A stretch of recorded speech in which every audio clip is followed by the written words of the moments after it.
Fakta mengerikan di balik rekening dormant. Ini bukan sekadar pembekuan biasa. Ini soal korupsi, narkoba, dan data fiktif. Anggota DPR Rieke Diah Pitaloka mendukung penuh PPATK dan Presiden Prabowo. Dia buka suara soal manipulasi data bansos dan korupsi besar-besaran. Daripada majakin rakyat dengan berbagai hal, bongkar saja data bansos fiktif. Usut tuntas. Rekening dorman alias rekening pasif ternyata jadi alat mafia besar. Korupsi, bansos fiktif, judi online, hingga sindikat narkoba. Di 2021, 52,5 juta data fiktif penerima bansos terungkap. Tahun ini, PPATK umumkan 10 juta data fiktif lagi, dan 570 ribu diantaranya terhubung ke aktivitas ilegal. Kerugian negara, ratusan triliun tiap tahun, dan sebagian besar pakai rekening dorman sebagai alatnya. Ini dilema besar. Masyarakat bingung, pemerintah ditekan. Perubahan itu sulit, tapi Indonesia butuh data yang bersih dan akurat. Jangan terpancing hoaks. Dukung upaya bersih-bersih data dan rekening ilegal. Karena ini bukan cuma soal uang, ini soal masa depan Indonesia yang jujur dan adil. Kita di sini bukan anak-anak kecil. Kita tidak rela rakyat Indonesia dimiskinkan terus. Pemain-pemain di ekonomi ini ada yang niatnya hanya cari keuntungan sebesar-besarnya, tidak peduli rakyat kondisinya kayak apa.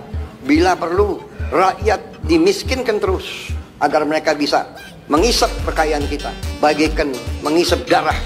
Ada. Ini namanya realisme. Kita bukan anak kecil. Kita duduk di sini, di kabinet ini, saya sebagai presiden, wakil presiden semua, kita di sini bukan anak-anak kecil. Kita tidak bisa dibohongi, kita tidak bisa ditipu lagi. Kita ingin baik, kita ingin beri kesempatan kepada semua. Tapi kita tidak rela rakyat Indonesia dimiskinkan terus. Kalau terjadi bank dalam bank, itu Bank Indonesia, itu makar ekonomi. Makar ekonomi, sekarang pemerintah jatuh. Mengacaukan ekonomi kan, perbankan hilang kepercayaan negara. Gitu loh. Saya wanti-wanti 20 tahun, saya tutup ini. 20 tahun saya menderita, saya tutup. Karena kalau ini ras, bahaya. Benar-benar terjadi ras sekarang. Sudah banyak beredar bahwa Pak Andre itu sebenarnya adalah semacam bentuk korban dari konspirasi ya, skandal bank di dalam bank yang dilakukan oleh Bank Indonesia pada saat tahun 1998, di mana sebenarnya pada saat tahun 2003 saat pengadilan negeri Jakarta Selatan persidangan itu sudah 2000 tahun 2000 sudah menyebutkan bahwa Bank Sentris Internasional nggak terima duit, tidak menerima uang, tapi justru ada uang itu masuk ke dalam bank yang buatan mereka sendiri, tapi mirip dengan ada namanya Sentris juga. Jadi kalau Pak Andri Sentris Internasional, satu adalah Sentris International Bank (CIB). Nah itulah sebetulnya yang menerima aliran uang seperti aliran uang dari disebut BI ya. Setelah sempat kemarin terakhir PPATK memblokir rekening yang tidak aktif, sekarang PPATK juga akan memblokir e-wallet yang tidak aktif. Pusat Pelaporan dan Data Analisis Transaksi Keuangan PPATK membuka wacana untuk pemblokiran sementara dompet digital atau e-wallet yang tidak aktif. Langkah ini bertujuan untuk mencegah penyalahgunaan korupsi dan jual beli rekening. Harusnya jangan diblokir lah, cuman e-wallet doang mah Pak. E-wallet itu ya kalau misalkan yang di kota nih mau transfer uang ke yang di kampung, kan yang di kampung itu nggak suka punya rekening lah, nggak punya rekening bank. Kalau e-wallet dibikinnya gampang, tinggal transfer. Hanya untuk keperluan itu aja, kenapa harus dipersulit lagi ini pakai acara diblokir segala? Apakah kalian setuju itu diblokir? Masyarakat kita tidak perlu khawatir, ini semata-mata untuk melindungi kepentingan nasabah. Dana tetap aman, hak dan kepentingan tetap aman 100%, tidak berkurang sedikit pun. Faktanya sejak Mei kita sudah menyelesaikan penghentian ini terhadap puluhan juta transaksi dan tidak ada yang mengeluh. Nah sekarang baru ada yang mengeluh, ya kita mohon maaf sebesar-besarnya, tapi kita tujuan awal dari penghentian transaksi ini adalah sungguh-sungguh melindungi kepentingan masyarakat. Sekali lagi, upaya pengkinian data, pembaruan data nasabah itu benar-benar melindungi kepentingan masyarakat. Dan faktanya kita banyak menemukan rekening-rekening dorman itu dipakai buat hasil-hasil tindak pidana, dan sekarang sedang kita proses temuan-temuan kita untuk kita lanjutkan kepada penegak hukum. Demikian teman-teman media, sekali lagi terima kasih atas kesempatan yang diberikan. Terima kasih banyak. Pak Ivan, sorry. Nah pada kenyataannya di lapangan ini aktivasi atau reaktivasi itu membutuhkan waktu 5 sampai dengan 20 hari ini. Apakah PPATK bisa membantu gitu ya?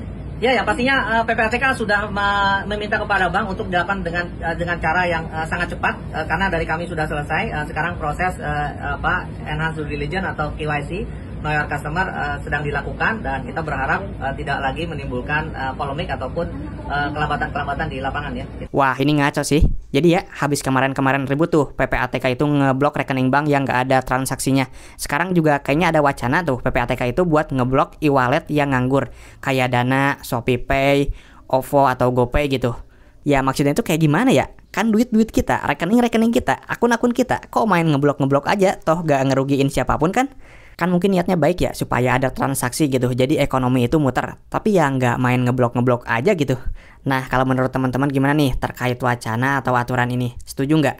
Tapi sih kayaknya orang-orang kayak kita bakalan nggak setuju gitu ya. Soalnya gue juga nggak setuju gitu. Ya, tulis deh di kolom komen. Pemerintah Indonesia minta maaf dan mengatakan bahwa tidak akan lagi nih memblokir rekening masyarakat di tahun 2025. Itu berarti kebijakan pemblokiran telah dihentikan dan tidak akan dilanjutkan lagi di tahun ini, karena akan memicu gelombang kemarahan masyarakat dan akan membuat ekonomi melemah, teman-teman. Kenapa nggak dari awal memikirkan dampaknya sih? Iya, itu yang membuat masyarakat jadi bingung. Kita tahu sendiri kan bahwa jutaan rekening masyarakat kemarin sempat diblokir, lalu dibuka lagi karena perintah dari Prabowo Subianto. Dan lo tahu nggak sih, dampaknya itu besar banget. Banyak masyarakat yang berbondong-bondong menarik dana mereka dari bank. Kemudian banyak investor yang bahkan melepaskan dana dari saham-saham besar seperti BMRI dan BBCA, dan itu jumlahnya mencapai 1,5 triliun. Kalau ini tidak dikontrol lagi, ini bakal menimbulkan kepanikan secara nasional. Jadi pemerintah minta maaf dan sudah membuka rekening yang telah diblokir dan tidak akan melakukan pemblokiran lagi di tahun ini. Jadi jutaan rekening yang ditangguhkan itu sudah dibuka kembali? Iya, bener banget. Jadi sekitar 122 juta rekening yang dorman atau tidak aktif, ini berdasarkan berita dari CNN Indonesia, sudah dibuka blokirnya oleh PPATK. Kegiatan ini dikatakan telah dihentikan dan tidak akan lagi dilanjutkan.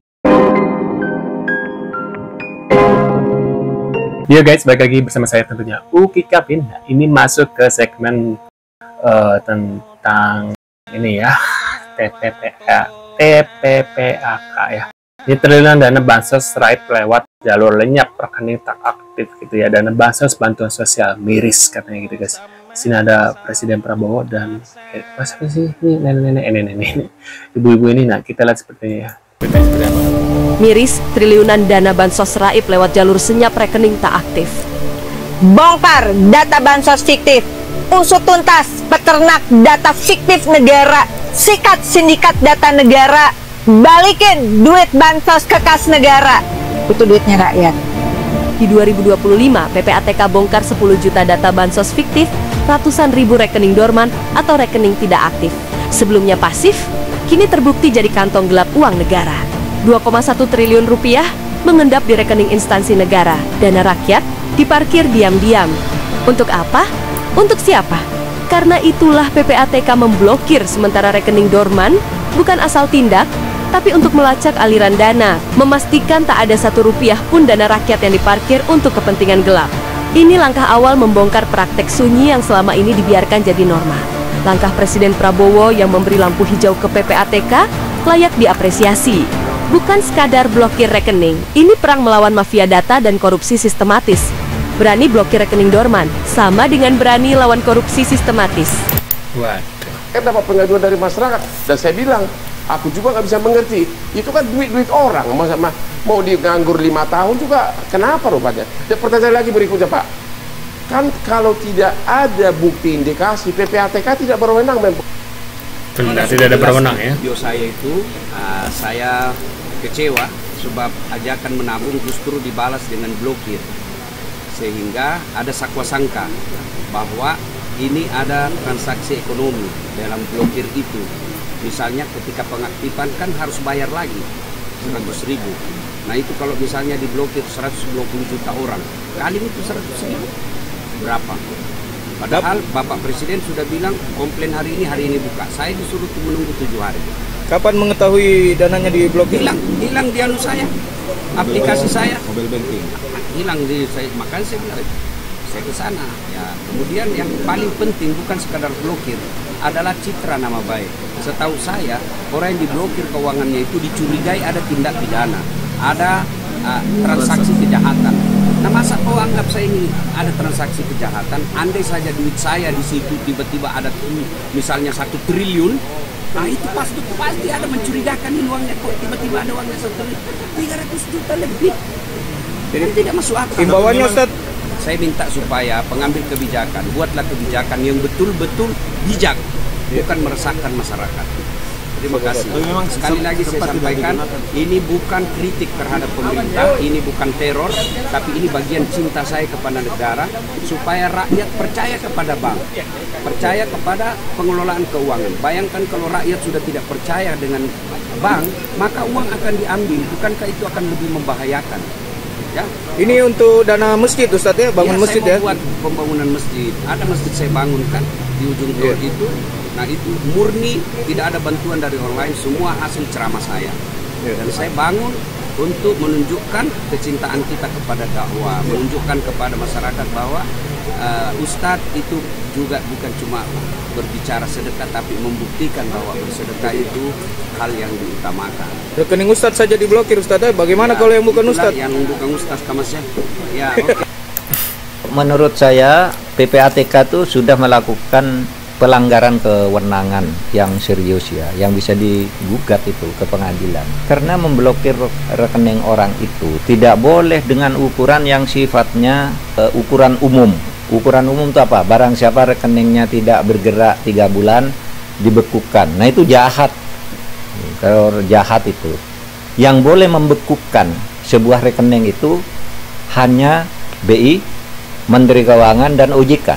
PPATK boleh, tapi juga atas izin institusi-institusi itu kalau ada dugaan tindak pidana di dalam rekening itu. Lah ini hanya pokoknya setiap rekening yang 3 bulan tidak bergerak itu diblokir. Saya nih pulang hari ini juga ke bank karena gara-gara itu ngecek. Saya kan punya banyak rekening, kecil-kecil tapi kenapa banyak rekening gitu. Saya itu bekerja di berbagai tempat. Dulu saya bekerja sampai 18 universitas. Setiap saya ngajar bukunya sendiri-sendiri ya. Ketika jadi pejabat MK rekening banknya harus sendiri. Jadi Menko Polhukam rekening banknya 2, yang gajinya lewat Mandiri, yang remunerasinya lewat BNI. Kan banyak yang tidak aktif akhirnya, tidak bergerak karena kita ya sudahlah asal masuk aja kita dapat notifikasinya. Waduh, karena terlalu banyak duitnya, jadi ketika ada bank, ada transferan ke rekening A ke B, jadi ya mungkin beliau fokus cuma 1 bank atau 2 bank gitu ya. Nah sisanya mungkin masih beliau simpan. Nah ini paling ditakutkan adalah di blokir. Waduh, ini benar-benar kesalahan fatal ya. PPATK melakukan pelanggaran kewenangan serius gitu guys. Menurut kalian gimana nih tentang PPATK? Kenapa ya zaman sekarang di kepemimpinan Presiden Prabowo sepertinya banyak hal-hal seperti ini ya, mulai dari PPATK, terus LMKN, terus apa lagi itu ya. Kenapa sekarang kebijakannya makin aneh guys ya? Apa emang ini sengaja gitu ya? Atau apa ada yang bilang ini yang ingin menjatuhkan Presiden Prabowo. Nah, menurut pendapat kalian gimana? Tulis di kolom komentar. Terima kasih sudah hadir dan kita akan bertemu lagi di video selanjutnya. See you guys.